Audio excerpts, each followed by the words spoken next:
Hello friends, कैसे हैं आप सभी का एक बार फिर से स्वागत है आपके अपने यूट्यूब चैनल एएसआर क्लासेस में। फ्रेंड्स, आज की क्लास में जो हम डिस्कस करने वाले हैं प्राचीन इतिहास आधारित महत्वपूर्ण क्वेश्चन जो आपके आगामी एग्जाम में बहुत ज्यादा इंपोर्टेंट होने वाले हैं। तो चलिए बिना देर की क्लास की शुरुआत कर लेते हैं। पहला क्वेश्चन आपकी स्क्रीन पर है, भारतीय पुरातत्व का जनक किसे कहा जाता है?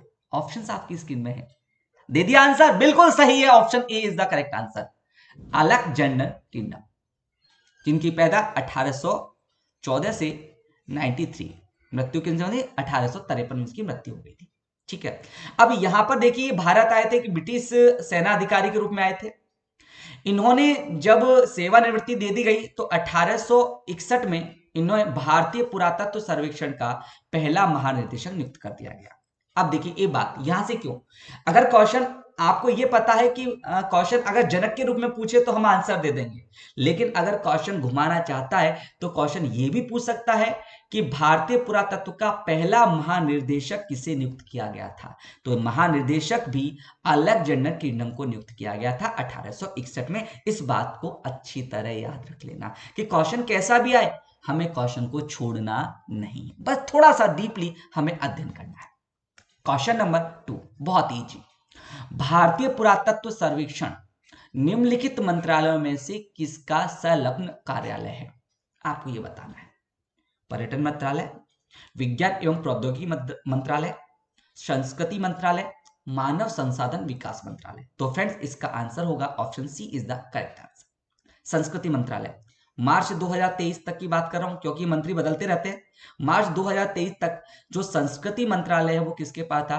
प्रहलाद पटेल, सिंह पटेल के पास है। इस बात को थोड़ा सा ध्यान रखिए। ठीक है फ्रेंड्स, चलिए अगले क्वेश्चन को।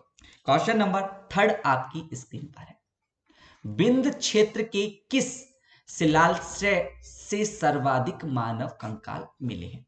आपको बताना है किससे। तो इस प्रश्न का जो आंसर होगा वो option D is the correct answer, लेक हियारा से हमें क्या मिले? सर्वाधिक मानव कंकाल मिले हैं।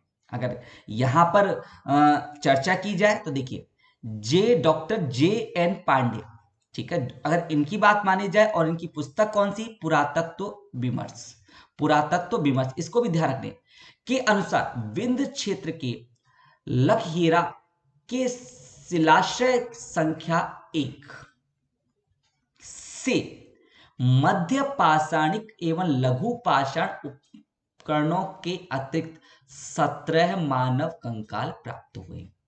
ठीक है, जिनमें से कुछ सुरक्षित हालत में और कुछ लोग क्या हो चुके, डैमेज हो चुके हैं। अमेरिका के ओरेगोन विश्वविद्यालय के जॉन आर लुकास के अनुसार लेक हीरा से कुल 27 मानव कंकालों की अस्थियां मिली हैं। इन दोनों बातों को याद रखिएगा, अस्थियां 27 मानवों की मिली हैं। जे एन पांड्या की पुस्तक पुरातत्व विमर्श के अनुसार यहां पे 17 मानव कंकाल मिले हैं। ठीक है, अगले क्वेश्चन, क्वेश्चन नंबर 4 आपकी स्क्रीन पर है, निम्नलिखित कथनों पर विचार कीजिए। बुर्ज होम से नवपाषाणिक अवस्था में मानव कंकाल के साथ कुत्ते के कंकाल भी शवाधान से प्राप्त हुए हैं। बुर्ज होम महाराष्ट्र में स्थित है। अब आपको ये बताना है कि कौन सा कथन सही है। तो देखिए अगर बुर्ज होम की बात करूं तो ये आपका जम्मू एंड कश्मीर में स्थित है, जबकि यहां क्या बोल रहा है ये महाराष्ट्र में, तो ये क्या होगा? गलत। महाराष्ट्र में कौन सा स्थित है? हड़प्पा कालीन का मुख्य से दमयाबाद। क्लियर है? अब देखिए बुर्ज होम से हमें नवपाषाणिक अवस्था में मानव कंकाल के साथ कुत्ते के दफनाने के भी साक्ष्य मिले हैं। ये बिल्कुल सही है, तो ऑप्शन कौन सा? A is the correct answer.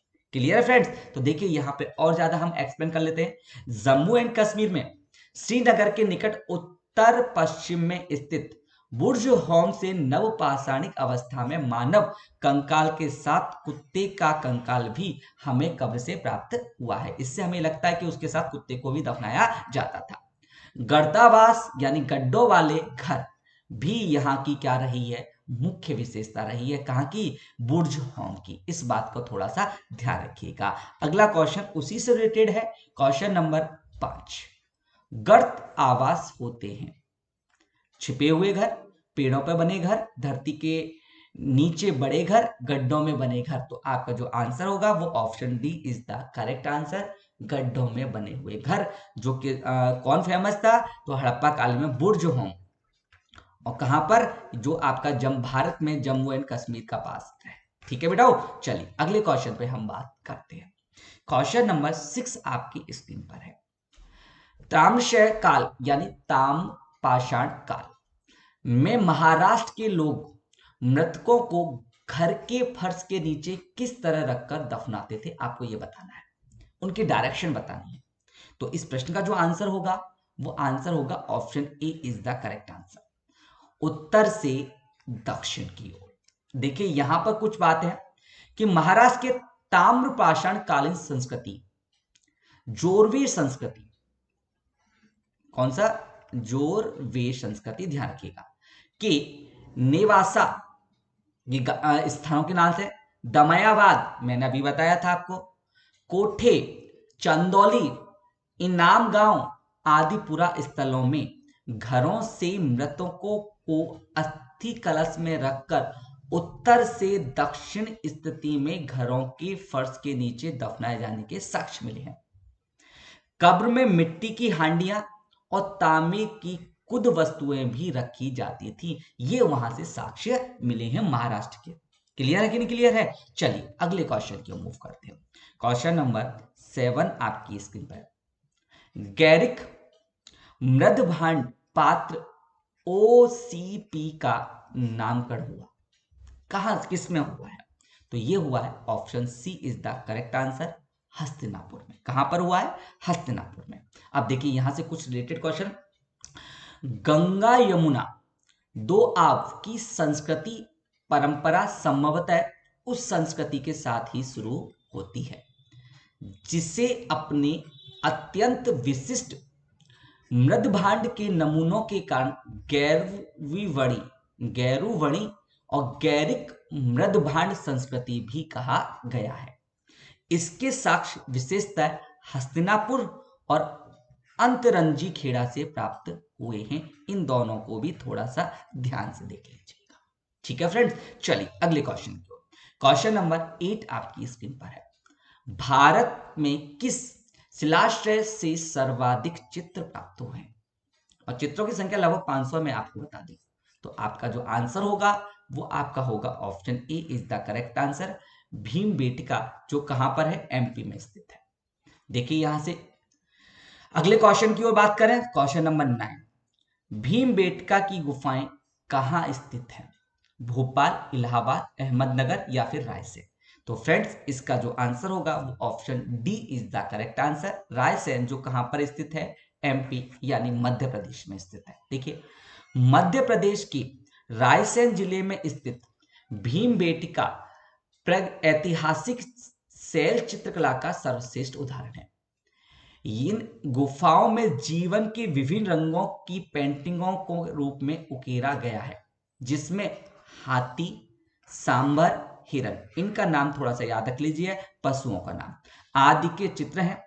अब तक लगभग 700 शरण स्थलियों की पहचान की जा चुकी है, जिनमें से 243 भीमबेटका समूह में और 168 लाखा जुआ समूह में स्थित है। क्लियर है फ्रेंड्स? इतनी बात आपको यहां से बिल्कुल क्लियर होनी चाहिए, क्योंकि अगर आप आईएएस या फिर पीसीएस की तैयारी कर रहे हैं तो ये क्वेश्चन यहां से संख्या वाला बहुत इंपॉर्टेंट बन जाता है, क्योंकि इन बड़े एग्जाम में छोटी छोटी बातें आपसे पूछी जाती हैं। यहाँ जानवरों के नाम भी पूछा जा सकता है, हाथी, सांबर, हिरन, ठीक है, कौन सा नहीं था। तो ये थोड़ी सी बात आपको डीपली पढ़नी पड़ेगी, और मेरा मोटिव भी यही है कि एग्जाम कोई सा भी हो, आपको तैयारी यहाँ बेस्ट से बेस्ट कराई जाएगी। चलिए क्वेश्चन नंबर 10 आपकी स्क्रीन पर है। निम्नलिखित में से कौन सा स्थल प्रागैतिहासिक चित्रकला के लिए सबसे ज्यादा प्रसिद्ध है? तो आपका जो यहां से आंसर होगा वो option A is the correct answer, Bhimbetka. कहां पर? अभी जो मैंने बताया है वो एमपी में, और कहां पर? रायसेन। क्लियर है कि नहीं? ये वाली बात आपको ध्यान रखनी है। अगला क्वेश्चन देखिए, ये वही वाली बात है जो मैं अभी आपको बता चुका हूं।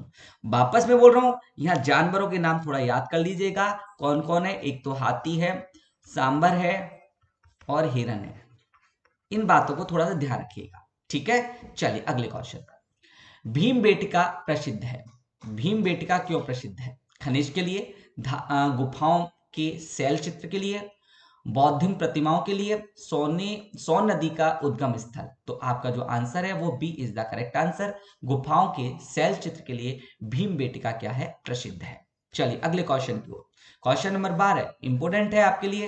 राख का टीला निम्नलिखित में से किस नवपाषाणिक स्थल से संबंधित है? आपको ये बताना है। तो इस प्रश्न का जो आंसर होगा वो होगा option B is the correct answer, Sanganakallu, जो कहां किस राज्य में स्थित है? भारत के कर्नाटक। कहां पर? भारत के कर्नाटक राज्य में स्थित है। ये क्या होता था? राख के टीले, जो मवेशियां हो जाते थे, मवेशियों को गोबर मलमूत्र को इकट्ठा करके उनमें क्या दे दी जाती? आग दे दी जाती। देखिएगा, कर्नाटक के मैसूर के पास बेलारी जनपद में स्थित संगनकुल्लू नामक नवपाषाण पुरा स्थल से राख का टीला मिलता है। विद्वानों का अनुमान है कि यहां जानवरों का गोबर इकट्ठा करके आग लगा दी गई थी, जिससे यह टीला बना है। बुद्धिहाल भी एक पुरातात्विक स्थल है। यहां भी हमें राख के ढेर पाए गए हैं, जो मध्य पाषाणिक काल के। देखिए, यहां जो कर्नाटक के मैसूर के बेलारी जो जनपद है उसमें मिले हैं, वहां पर नवपाषाण के हैं, नवपाषाण के। और जो यहां बुद्धिहाल का है, बुद्धिहाल जो है, यहां से मिले हैं मध्य पाषाण के। ये दोनों में अंतर समझिएगा। जबकि ब्रहगिरी और कॉलब्रिडी हवा से क्रमशः मानव की कब्र और धान की खेती के क्या मिले हैं? प्रमाण मिले हैं। ब्रह्मगिरी से क्या मिले हैं? मानव की कब्र। और कॉलडी हवा से हमें क्या मिले हैं? धान की खेती के साक्ष्य मिले हैं। ये सारी बात आपको यहां पर याद रखनी है, क्योंकि हमें तैयारी एक बार में ही पूरी कर लेनी है। ठीक है फ्रेंड्स, चलिए अगले क्वेश्चन की मूव करते हैं। क्वेश्चन नंबर 13, वृत्त पाषाण स्मारकों की पहचान किस रूप में की गई है? सन्यासी गुफाओं के रूप में, मृतकों को दफनाने के स्थान के रूप में, मंदिर के रूप में, इनमें से कोई नहीं। तो आपका आंसर जो होगा वो ऑप्शन कौन सा? B is the correct answer. मृतकों को दफनाने के रूप में बृहद पाषाण स्मारकों की क्या की गई है? पहचान की गई है। प्रश्न वही होंगे जो आपके आगामी एग्जाम में बिल्कुल क्रैक होंगे। नवपाषाण युगी दक्षिणी भारत में सतों को विभिन्न प्रकार की समाधियों में दफनाने की परंपरा थी। इन समाधियों को दूसरा नाम एक तो बृहद पाषाण या मेगालिथ, मेगालिथ के नाम से भी जाना जाता है। इस नाम को भी थोड़ा सा याद कर लीजिएगा। ठीक है, अगले क्वेश्चन को मूव करते हैं। क्वेश्चन नंबर 14 आपकी स्क्रीन पर है। निम्नलिखित कथनों पर विचार कीजिए। नवदाटोली मध्य प्रदेश के खारगोन जिले में नर्मदा नदी के उत्तरी किनारे पर स्थित है। नवदाटोली पुरा स्थल का उत्खनन एच.डी. साकलिया के नेतृत्व में किया गया। अब देखिएगा, क्वेश्चन अगर आपने डीपली पढ़ा है तो आप इसका आंसर कर देंगे, वरना आगे थोड़ी सी गलती। देखो, नवदाटोली जो है मध्य प्रदेश के खानौर जिले के नर्मदा तटी के किनारे तो बसा है, लेकिन उत्तरी न होकर कौन से पे पड़ा है? ये दक्षिणी किनारे पे बसा है। ठीक है, और नवदाटोली का उत्खनन एच.डी. साकलिया ने किया था 1952 से 1957 के बीच में। तो ये वाला, तो दूसरा वाला पार्ट तो आपका सही है, पहला वाला क्या है? गलत, क्यों? उत्तरी किनारे पर ना होकर कहां पर? दक्षिणी किनारे पर था। तो आपका ऑप्शन कौन सा सही है? Option B is the correct answer. Clear है फ्रेंड्स? चलिए अगले क्वेश्चन पर मूव करते हैं। क्वेश्चन नंबर 15 आपकी स्क्रीन पर है। नवदाटोली का उत्खनन किसने किया था? उत्खनन किसने किया था? अभी अभी मैंने बताया, तो बिल्कुल आपका option A is the correct answer, H D. Sankalia ने। कितने? 1992 से 1997 तक, 1957 तक। ठीक है फ्रेंड्स, चलिए यहां से देखिएगा। नवदाटोली मध्य प्रदेश का उत्खनन दक्कन कॉलेज पूना के प्रोफेसर एच.डी. साकलिया ने कराया था। यह स्थल इस महाद्वीप का सबसे विस्तृत उत्खलित ताम्र पाषाणिक ग्राम स्थल है, जिसकी तिथि ईस्वापुर 1600 से 1300 के बीच निर्धारित की गई है। ठीक है, चलिए अगले क्वेश्चन की ओर। क्वेश्चन नंबर 16 आपकी स्क्रीन पर है। निम्नलिखित में से किस एक पुरा स्थल से पाषाण संस्कृति से लेकर हड़प्पा सभ्यता तक के सांस्कृतिक अवशेष प्राप्त हुए हैं? वेरी इंपोर्टेंट है कि जो पुरा पाषाण से लेकर हड़प्पा सभ्यता तक के अवशेष मिले हैं वो स्थान कौन सा है? तो वो है आपका option B is the correct answer, Mehrgarh. कौन सा? Mehrgarh is the correct answer. ठीक है फ्रेंड्स, तो देखिए यहां से हम थोड़ा इंपोर्टेंट क्वेश्चंस आपके वही हैं जो आपके एग्जाम में बिल्कुल आएंगे। देखिएगा, निम्नलिखित में से किसको चालकोलिथिक युग भी कहा गया है? तो इस प्रश्न का जो आंसर होगा वो आपका आंसर है फ्रेंड्स बिल्कुल option C is the correct answer. ताम्र पाषाण युग को ही चालकोलिथिक युग भी कहा गया है। देखिए, ताम्र पाषाण युग को चालकोलिथिक युग भी कहा जाता है। या तांबे का प्रयोग, अब लोग बस धातुओं के साथ बहुत ज्यादा औजारों के साथ भी तांबे का प्रयोग करना शुरू कर दिया था, इसीलिए इसे क्या कहा गया है? ताम्र पाषाण युग किया गया है। पत्थर के साथ तांबे का प्रयोग भी बहुत आयु से करने लगे थे। ठीक है फ्रेंड्स, चलिए अगले क्वेश्चन, क्वेश्चन नंबर 18। थोड़ा सा ध्यान से कीजिएगा प्रश्न को। यहां पर भारतीय उपमहाद्वीप में कृषि के प्राचीनतम साक्ष्य कहां से मिले? ये क्वेश्चन आपके ऑप्शन पर डिपेंड करता है फ्रेंड्स। ठीक है, ऑप्शन अपने ब्रह्मगिरी, बुर्ज होम, कॉरिडोर हवा से या फिर मेहरगढ़ से। तो जो ऑप्शन दिए गए उसके अनुसार मेरा option D is the correct answer है। लेकिन अगर यहां पर प्राचीनतम मानूं, नवीन खोजों को इसमें ऐड करूं, तो ये नवीन जो रिसेंट में मिले वो उत्तर प्रदेश के, कहां के? उत्तर प्रदेश के संत कबीर जिले के स्थित लहुरा देव में है। कहां पर? लहुरा द्वीप से मिले, जहां 18,000 ईस्वी पूर्व से 9,000 ईस्वी पूर्व के मध्य के चावल के साक्ष्य मिले हैं। ये क्योंकि ऑप्शन में नहीं था इसलिए मुझे क्या करना पड़ा? मेहरगढ़ करना पड़ा। देखो,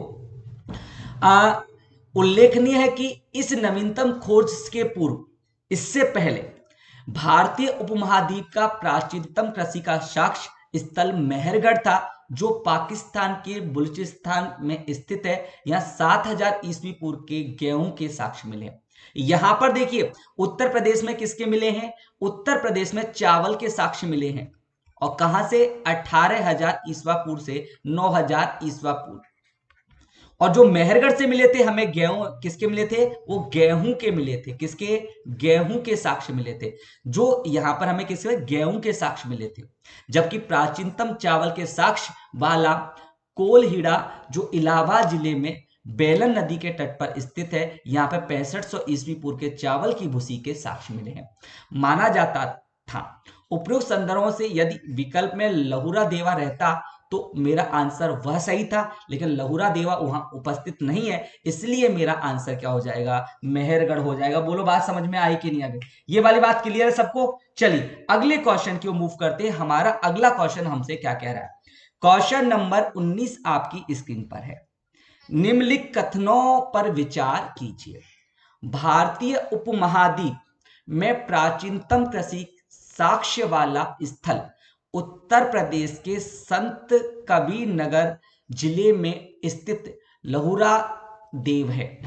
प्राचीनतम चावल के साक्ष्य वाला स्थल कोल डीवी हवा, जो इलाहाबाद जिले के बेलन नदी के तट पर स्थित है। अगर आपने पहला क्वेश्चन जस्ट देखा होगा तो बिल्कुल आपको ये दोनों ही बात क्या होगा? सही होगा, क्योंकि संत कबीर जिले में स्थित लहुरा देव यहां पर 18,000 ईस्वी पूर्व से 9,000 ईस्वी पूर्व के क्या मिले हैं? चावल के साक्ष्य मिले हैं।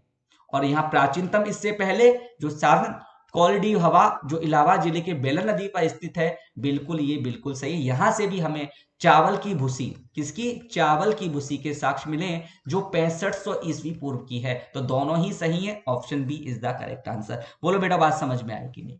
अभी जस्ट मैं आपको यही बात बताया है। क्वेश्चन नंबर 20 आपकी स्क्रीन पर है। मानव द्वारा सर्वप्रथम प्रयुक्त अनाज कौन सा था?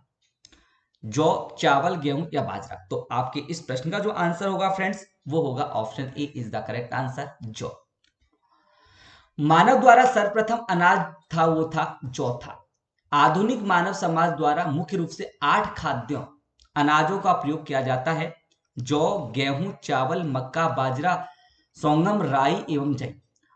अनाजों के पौधे विभिन्न क्षेत्रीय में जंगली घास के रूप में विद्यमान थे, जिन्हें बीजों के रूप में मानव ने उगाया और अलग अलग क्षेत्रों में अलग अलग समय पर वैश्विक दृष्टि से देखा जाए सर्वप्रथम 18,000 ईस्वी पूर्व जौ मानव द्वारा उगाया गया था। बाद में लगभग सभी क्षेत्रों में गेहूं की खेती करके इसे उगाया जाने लगा था। तो जो उगाया गया था वो क्या था? जौ था। इस बात को थोड़ा सा ध्यान रखिएगा। क्वेश्चन नंबर 21 आपकी स्क्रीन पर है। भारत में मानव का सर्वप्रथम साक्ष्य कहां मिलता है?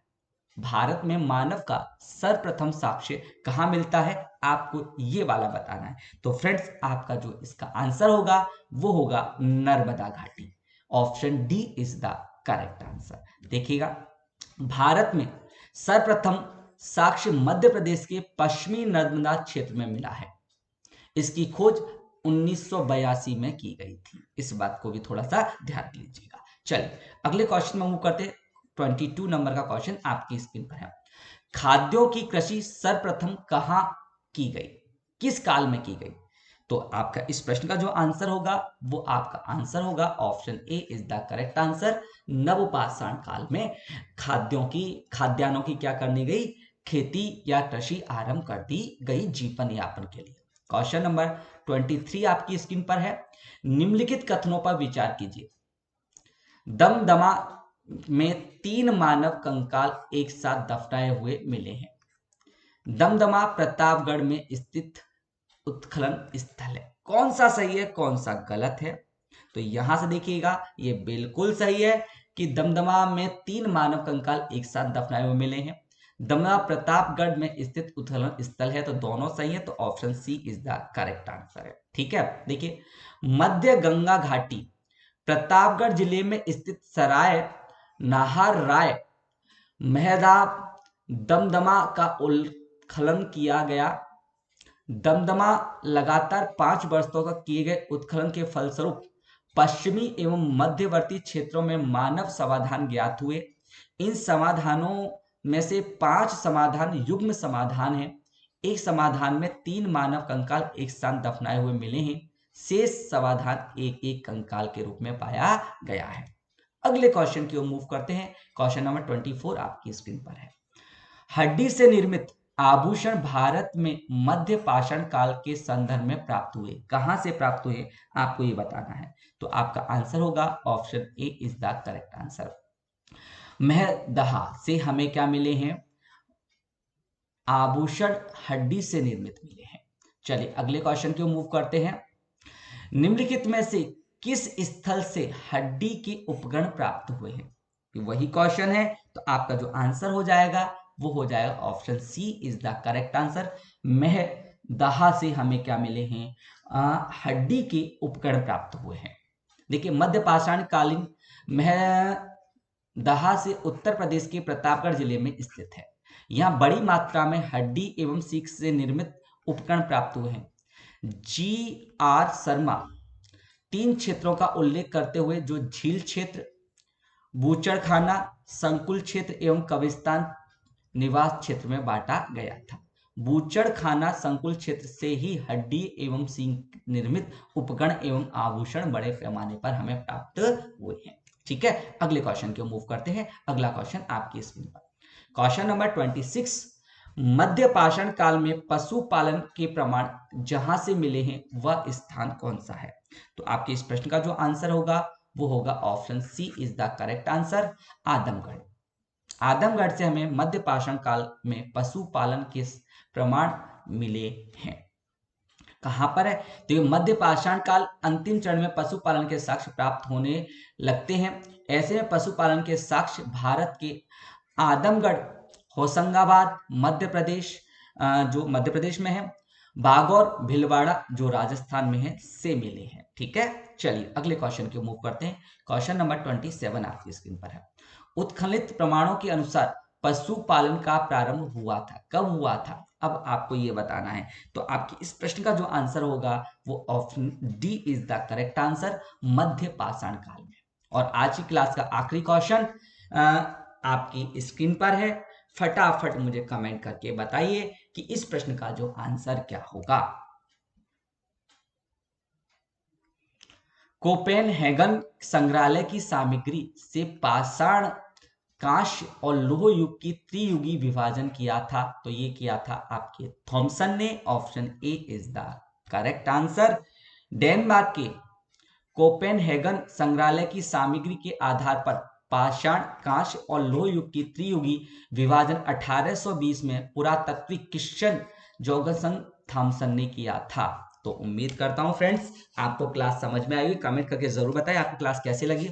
अगली क्लास तुरंत ही आपके लिए मैं और लेके आऊंगा जो आपके एग्जामों में बहुत उपयोगी साबित होगी। तो आपको करना क्या है, आप क्लास को ज्यादा से ज्यादा शेयर करें। जिन बच्चों ने अभी तक चैनल को सब्सक्राइब नहीं किया प्लीज चैनल को सब्सक्राइब जरूर कर लें। तो थैंक यू, आपने क्लास को पूरा देखा उसके लिए।